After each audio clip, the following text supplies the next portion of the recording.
و اکنون برای بحث بیشتر وحیدالله وحید، کارشناس ارشد امور بین الملل، روی خط تصویری با خود وصل داریم از ایالات متحده آمریکا که در رابطه به همکاری روسیه با ایشان بحث خود دنبال خواهیم کرد. آقای وحیدالله سلام بر شما و میشه بگوین که چقدر شما مطمئن هستین تا روسیه بتونه نقش سازنده را در تأمین صلح افغانستان بازی بکنه؟ بسیار تشکر جناب حبیبی زاده صاحب.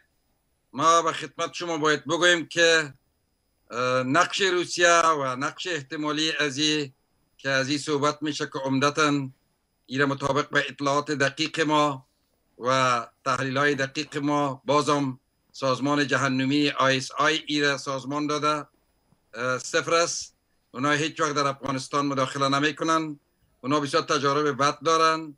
اونا در افغانستان که یک قرارداد استراتژیک با امریکا امضا کرده، افغانستان که پیمان امنیتی را بعد از چقدر مشکلات امضا کرد، افغانستان که در اونجا به هزاران هزار سرباز امریکایی همی فعلا مصروف ماموریت های ضد طالبان و ضد ISI است، و بالاخره افغانستان که مطابق به قراردادهای پیش از قرارداد استراتژیک و پیمان امنیتی عضو بالاتر از ناتو، یعنی خارج از ناتو امریکاست. در اینجا دیگه اگر روسیه اینقدر فاقد عقل و فراست سیاسی و دیپلماتیک و بین‌المللی و حقوق بین الدول باشه که باز در افغانستان به مداخله کنه، این به این معناست دیگه که امرای امریکا و امرای ناتو در یک جنگ نیابتی شامل میشه. این کار یک تبلیغات است. اما جناب وحیدالله آنچه که رئیس جمهور روسیه ابراز داشت، گفت که وضعیت افغانستان رو به وخامت است. اگر افغانستان علاقمند باشه که روسیه بر ضد هراس افغانها در افغانستان عملیات را انجام بده، روسیه حاضر است. پس این بیانگر چی است؟ آیا روسیه خودش میخواهد وارد یک جنگ نیابتی شود آنچه که شما تحلیل میکنین؟ این تماما یک حرفهای سیاسی و تبلیغاتی است. این یک نوع در مطابقت با واقعیت‌های موجود و روابط بین الدول و دیپلماسی در جهان معاصر قرار نداره. اینجا بعضی از مشکلات و غلط‌فهمی‌ها بین روسیه و موضع‌گیری‌هاش در قبال داعش و یا آیسیس که ما میگیم در سوریه است، و در اونجا امریکا دیروز از روسیه خواست که اونا میتونن که تمام موضع‌گیری‌های مواضع یعنی داعش و نیروهای مربوط به داعش و اینا را بمبارد کنن، ولیکن اجتناب بورزن از اون نیروهایی که بر علیه رژیم اسد در سوریه عمل میکنن. آنچه که در افغانستان مورد بحث از جناب وحیدالله، اینجا هم حضور کماکان داعش گفته میشه که سر بلند کرده و روسیه هم نگران است که مبادا این یک تهدید جدی برای خود روسیه شود. فکر نمیکنین که در اینجا هم چنین عملیات صورت بگیره و اونم در تفاهم با حکومت افغانستان؟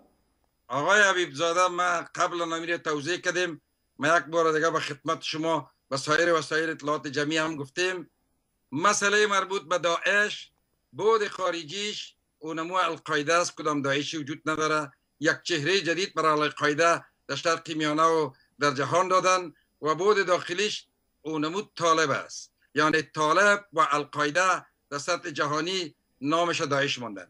اینا هیچ چیز جدید نیستن. اینا اونمو نیروهای متخاصم هستند که هم امریکا و هم روسیه در ارتباط با این مواضع بسیار مشترک داره، و یکی از دلایل دیگه است که روسیه هیچ وقت در مبارزه به خاطر از اینکه داعش در اینجا آمده در افغانستان یا در سوریه، در اونا همین سرکوب میکنن، امریکایی‌ها همین سرکوب میکنن.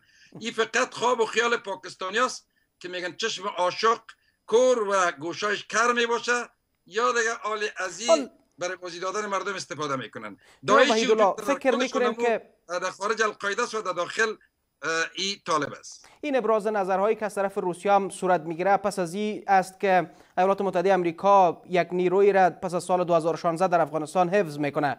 فکر میکنین که این بار ایالات متحده آمریکا لانه های اصلی تروریسم یا هراس افغانها را که بیشتر از جانب افغانستان در خاک پاکستان گفته میشه اونجا را هدف قرار بده، چون که ثابت شد در پاکستان بوده، رهبر القاعده در ابتاباد بوده و شبکه قانی در پاکستان است. مرگ ملا عمر هم در پاکستان صورت گرفت. بسیار شما دقیق میفرمایین جناب حبیب زاده صاحب. بله چنین میشه چنانچه شما دیدین که نیروهای امریکایی بود که عملیات موفقانه قندهار را انجام داد.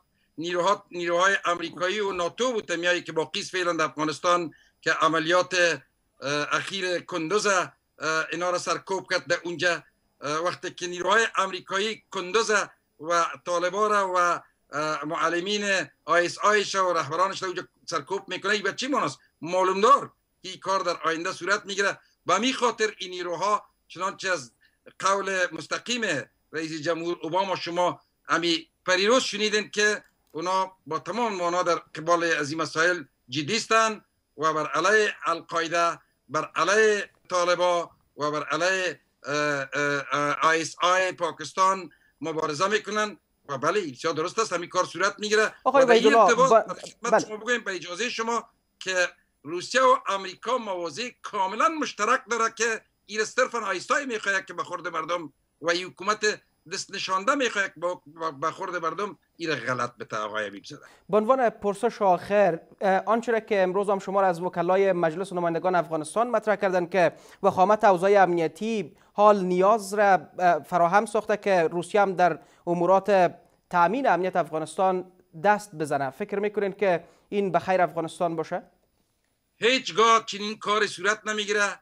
این فقط تبلیغات مربوط به حلقات جانبدار که آلی نامش ستون پنجم موندن و جاسوسای ISI است که میخواین که مردم افغانستان و مردم جهان ایتو نشان بدن که گویا یک جنگ است بین روسیه و امریکا. این کار هیچ صورت نمیگیره و روسیه هیچ وقت چنین کار را انجام نمیده. خیلی زیاد تشکر از اینکه فرصت گذاشتین بر ما. بسیار تشکر جناب حبیبزاده صاحب از شما. سلامت.